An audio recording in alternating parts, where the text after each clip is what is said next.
I'm going to talk about smarter societies at the brink of climate emergency. So in 2022, I got involved in a network of researchers, over 200 researchers from around the world, from climate scientists, mathematicians, physicists, social scientists, interested in Earth system tipping points and what that actually means for society. And we wrote the first global tipping points report that was published in December 2023 at the COP 28 in Dubai. So it was led by Tim Lenton. He's a professor at the Global Systems Institute at the University of Exeter, but also the PIC Institute, so the Potsdam Institute for Climate Impact Research, PIC, was involved in it. And back then it was, funded by Bezos Earth Fund. We're now, right now, writing an update for this report to be published at this year's COP in Belém in Brazil. And now Bezos Fund is not any longer funding us. You probably know why. So yeah, anyway, so we kind of tried to gather all the evidence there is about Earth system tipping points. What does it actually mean for societies?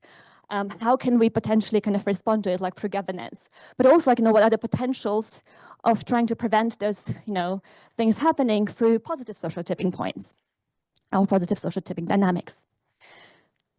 Why is it important? So we detected, or like not, so the climate scientists detected basically around 22 Earth system points around, different subsystems of the Earth, like biosphere, cryosphere, ocean, and atmosphere circulation. And of course, because it's a complex system, those things are interacting. So if one system tips, it's more likely that another system tips. And so you can imagine how bad that could be. The AMOC is probably the one tipping point you might have heard of, about from news. It's kind of repeatedly appearing in news sometimes. And it's also one that we probably understand relatively well because in Earth's past, there were times when the AMOC was off. So we have a relatively good understanding of what the planetary weather and climate system would look like if the AMOC is off. And so there are those projections, for instance, if the AMOC is off and adding to it the global warming, which of course still would happen, what would that mean, for instance, for food production, right? And it would, globally it would go down dramatically. You can also make those projections for specific countries, for instance, here for the UK. You can see that actually, contrary to what you would maybe expect from global warming, if the AMOC is off, actually the temperatures in UK would drop, they will decrease. But not only that, the precipitation would also decrease. So that would mean we are having a more drier, but also more colder weather in UK. And of course, that will affect, agriculture production and, with severe consequences. So in the Global Tipping Points report, we also kind of try to understand what would that actually mean for societies, right? So if this is happening. So one thing that I, for instance, specifically looked on together with other researchers was, could that trigger negative social tipping dynamics, right? Where we, kind of slide into financial crisis, into, crisis of political destabilization and so on. And we kind of published also a paper on this that was kind of published in a special issue that was accompanying this report. But as I said, we kind of tried to look also into the positive and potentially positive dynamics and how we can potentially harness those to prevent those more scary scenarios, right? So we kind of, for some Earth system points, it's probably too late to kind of prevent them. For instance, the coral reefs possibly already tipped, so there's no way we can go back from that. But I guess what we can still try is kind of to try to find good governance approaches to this, right? And how can we help societies and empower them to respond to those challenges? But we also, looked into the potentials of, positive tipping points. How can we, try to avoid those negative scenarios by trying to activate positive, dynamics in societies? And so we kind of looked into what does actually a positive tipping point would mean. So we kind of separate the process into three different states.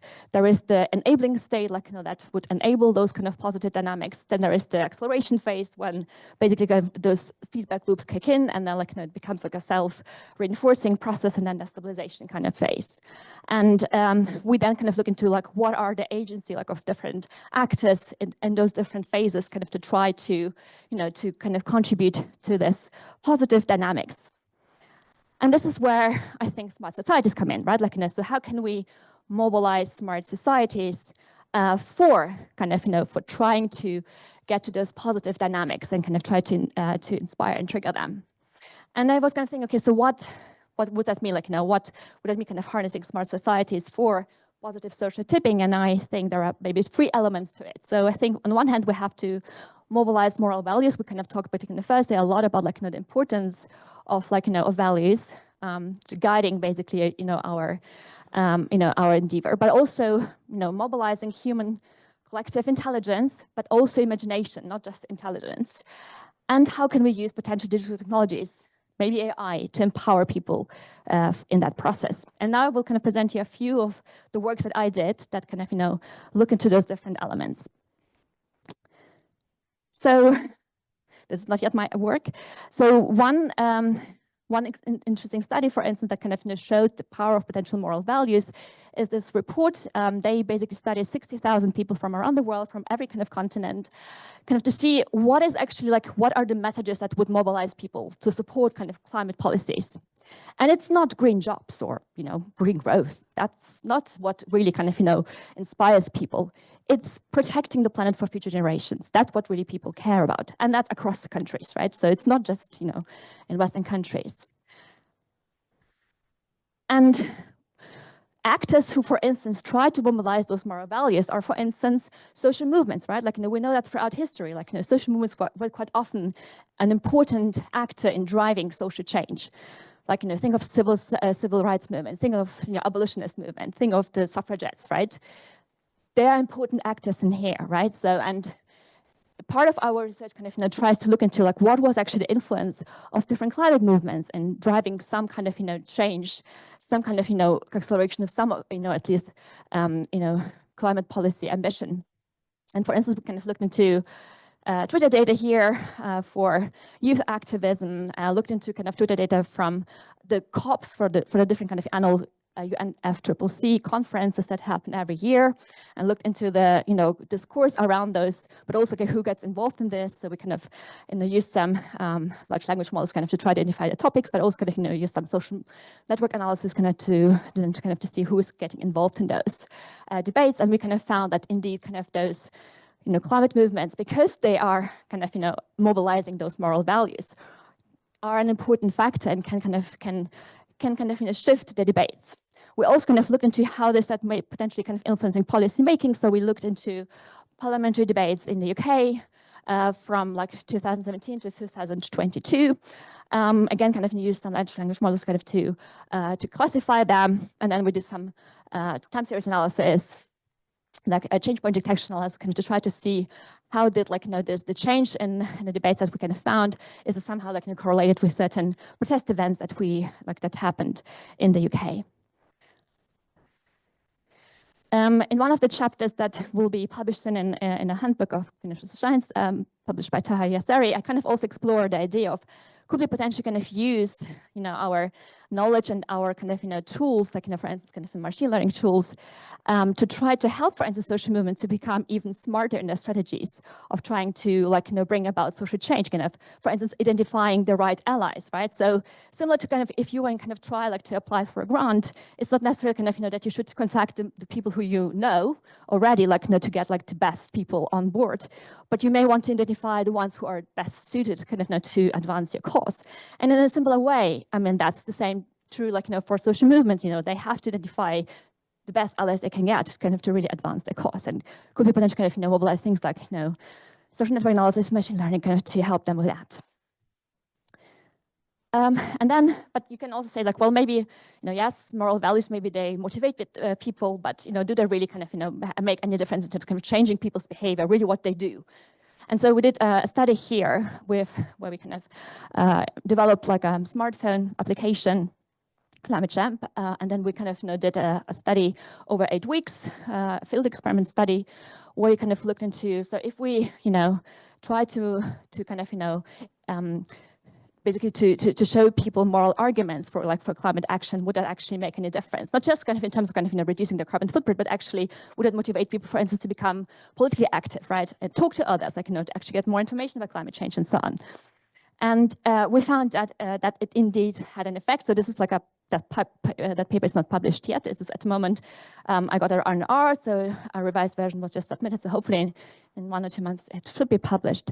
But an interesting part of it is as well that when we kind of pretested the messages that would be more convincing to people, the moral messages that would be convincing to people to activate their actions, we used AI to kind of generate those messages, and we kind of compared whether AI messages are more convincing than the messages we generated. And because people found AI generated message actually better, we then used those in this app. Okay, but so this is one aspect of it, right? Kind of really kind of harnessing the moral values kind of to mobilize action. The other thing is that I think we need kind of to harness is imagination, human imagination. And I think here again, we can potentially kind of use AI to help with this. So this is a pilot study we did. I did with Kanchan Janeja, this is an artist from Delhi, and also a community from Delhi with whom we worked. And what we did is kind of to work with the most marginalized community in Delhi, like people in informal settlements, and try to kind of see like what kind of positive vision do they have for their future? What is it that they want? Like what is it like what they would like to get to, right? Like and how is that like connected to with sustainability and so on. And we used AI to try to help them to visualize this this future vision, like the shared vision that they have for their own kind of neighborhood, for their own kind of community. And why AI? Well, because that happens instantly, right? Like they can kind of create certain kind of prompts. We can use that like to feed into the AI, and then immediately generates an image, and that kind of then triggers further discussions, kind of maybe refinement of this those kind of prompts. So in that way, you kind of create like a iterative process where people discuss, where community discusses and imagines their common future. We also discovered, however, limitations of this technology. For instance, what those people wanted was things like like rooftop gardens, like greenery in their communities. But they said, well, that's great. We really want to do that, but actually, because we're surrounded by forests and parks where there are monkeys, they would immediately raid those rooftop gardens and destroy them. So what should we do, like to try to prevent that? And they were asking AI for finding some solutions to that, and AI had no clue whatsoever. Like it completely failed at that task, and it just generated very stupid images that didn't make any sense. And I think that kind of points to the problem of using those tools, because they are of course trained on data that is available, and a lot of this data is biased towards the global north, right? Like that's where the data comes from, most of it. And so solutions that are needed for global south problems are quite often not easily available to train these machines, and so they are not able then to come up with the solutions. But generally speaking, I think there is a potential. There's, for instance, the study that has been published last year that shows actually using AI to generate images of a better, of a better future, like can actually mobilize people's support for climate policies. And then mobilizing human intelligence. So that's another kind of study that we did, like a pilot where we did with 3 cities in Leeds, Bradford, and Hull. And we used here a platform called Liquid Feedback. I don't know whether you're familiar with this. This is basically like a democracy decision-making platform to help people to, first of all, come up with their own kind of ideas, initiatives for what they want to change, what they want to do, implement, and then help but also mobilize kind of other people to then improve those proposals, and then ultimately vote based on kind of preference that they would like, what they would like to have implemented. And so we tried kind of this technology, this kind of platform with those 3 cities to try to see whether people will come up with interesting kind of proposals for their cities in terms of kind of climate policies. And we also made use in this specific kind of instance also of make use of experts, because it could be that people have certain ideas, have good ideas, but they're not sure about technical feasibilities. And so to be able to help them with that, experts were available kind of then to comment on those projects as well, kind of to help kind of improve them and make sure they are actually technically feasible.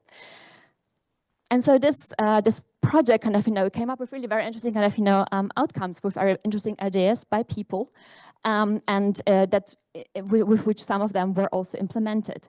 And I think the important thing is here how the algorithm kind of works to try to really make sure that we have a constructive debate. So that's the way it works. Is like, so a person like who has an idea for like an initiative, posts this initiative on this platform, and another person can comment on it, kind of to try to improve it, but only if they support this initiative.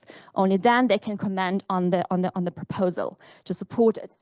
They can't directly communicate with each other, right? And just through the proposals, and they can only comment on the proposal that they like. If they don't like it, they can suggest a counter proposal.